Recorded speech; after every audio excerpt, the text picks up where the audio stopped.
بسم الله الرحمن الرحیم. سلامونه ملګرو، وخت مو په خیر. تاسو ته ښه راغلاست وایم د MTCNA د زده کړې 18مې ویډیو ته. د دې ویډیو په پای کې به تاسو په دې باندې وپوهیږئ چې لومړی د انټرنیټ شریکول یا هاټ سپاټ، دا چې هاټ سپاټ څه ته وایي تاسو ته په اړه معلومات درکوم.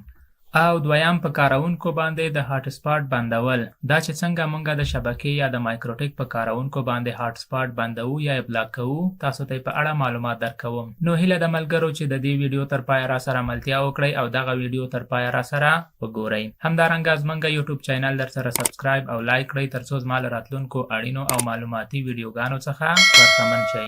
د 18مې ویډیو لومړۍ برخه د انټرنیټ شریکول یا هاټ سپاټ.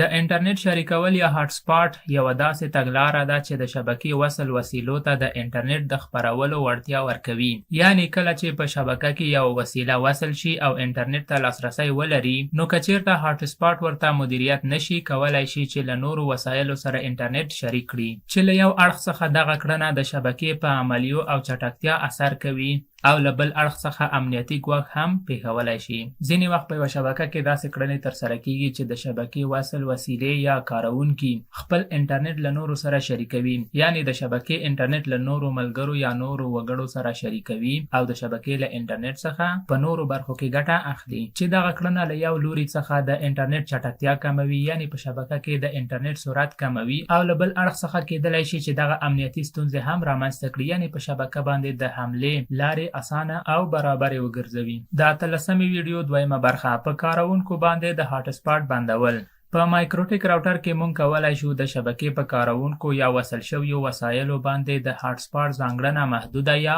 بلاک کړو، او د دې کار په ترسره کولو سره په شبکه کې وصل وسایل نشي کولای چې نورو وسایلو ته انټرنیټ وویشي یا یې ورسره شریک کړي. په مایکروټیک کې دا یوه داسې ځانګړنه ده چې د دې په وسیله باندې د مایکروټیک راوټر سره وصل شوي وسایل یا په شبکه کې وصل شوي ټول وسایلو باندې د انټرنیټ خپرول یا ویشل بندیږي، یعنی هاټ سپاټ په بلاک کیږي. په دغه ځانګړنې سره کارونکي کولای شي چې نور وسایل هم له شبکې سره وصل کړي، خو هغو ته د انټرنیټ چوپړتیا نشي وړاندې کولای، یعنی انټرنیټ په هغو باندې بلاک کیږي. په عمومي ډول سره د هاټ سپاټ موخه هم دا ده چې نورو وسایلو ته انټرنیټ وویشي او نور وسایل هم وشي کولای چې له انټرنیټ څخه ګټه پورته کړي. خو که چیرته نورو وسایلو باندې مونږ انټرنیټ بندوو، نو یوازې له شبکې سره وصل کېدل یا نښلول د هغو وسایلو لپاره ګټور نه تمامیږي، چې په دې کار سره له یو اړخ څخه له انټرنیټ څخه سالمه ګټه اخیستل کیږي او له بل اړخ څخه امنیتي ګواښونه هم کمولای شي.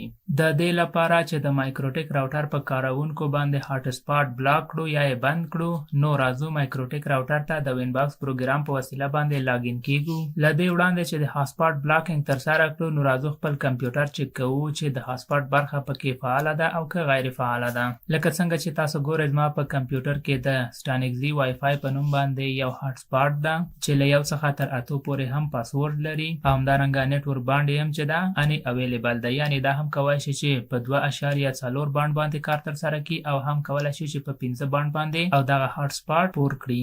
له هغه څخه وروسته بیرته د وینباکس پروګرام ته راګرځو او د وینباکس په پروګرام کې د آی پی په مینو کې د فایروال برخې ته راځو، او لکه څنګه چې تاسو ګورئ د فایروال صفحه موږ ته پرانیستل شوې ده چې په دغه صفحه کې موږ د منګل مینو باندې کلیک ترسره کوو. کله چې د منګل مینو ته راغلو، له هغه څخه وروسته په اډ یا پلاس بټن باندې کلیک ترسره کوو او دلته موږ ته د نیو منګل رول صفحه پرانیستل کیږي، چې په دغه صفحه کې د جنرال مینو په برخه کې چین پری راوټینګ انتخاب شوی ده. نو دغه پری راوټینګ مونږه پوسټ راوټینګ ته بدلو. له هغه څخه وروسته د اوټ انټرفیس په برخه کې مونږه هغه انټرفیس یا پورټ انتخابوو په کوم پورټ کې چې مونږ سره یوزرونه یا کارونکي وصل شوي دي، او همدارنګه په هغو باندې د هاټ سپاټ بلاکول غواړو. نو زموږ په شبکه کې ټول کارونکي د لان وای فای هغه برج مو چې جوړ کړی ده له هغه سره وصل دي. نو زه په دغه لان وای فای برج باندې هاټ سپاټ بلاکوم ترڅو په ټولو کارونکو باندې هاټ سپاټ بلاک شي. له هغه څخه وروسته د اکشن مینو ته راځو او د اکشن مینو په برخه کې اکشن ورته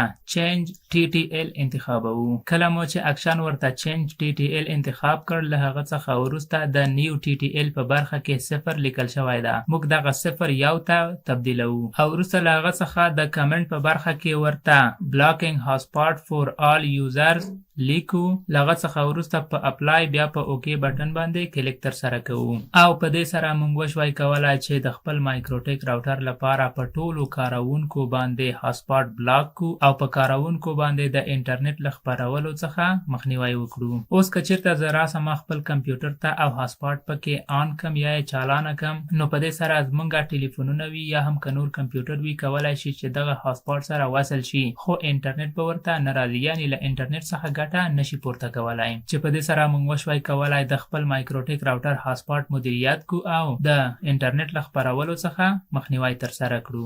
نو ملګرو دا ټول هغه معلومات و چې په 18مه ویډیو کې ما تاسو ته ځای پر ځای کړي وم. هیله ده چې له دغو معلوماتو څخه مو ګټه اخیستې وي او تر یو حده پورې ستاسو په علم کې زیاتوالی راغلی وي. له پاملرنې څخه مو مننه. هیله ده چې زما چینل در سره سبسکرایب او لایک کړئ ترڅو زما له راتلونکو نورو اړینو او معلوماتي ویډیوګانو څخه برخمن شئ. ملګرو دا هم زما د یوټیوب چینل لینک دی یو ځلې ضرور زما یوټیوب چینل ته دننه شئ زما ویډیوګانې در سره سبسکرایب او لایک کړئ او تر بلې ویډیو پورې چې زه ستاسو چوپړ ته حاضرېږم تاسو په لوی او بخښونکي خدای سپارم. السلام علیکم ورحمت الله وبرکاتو.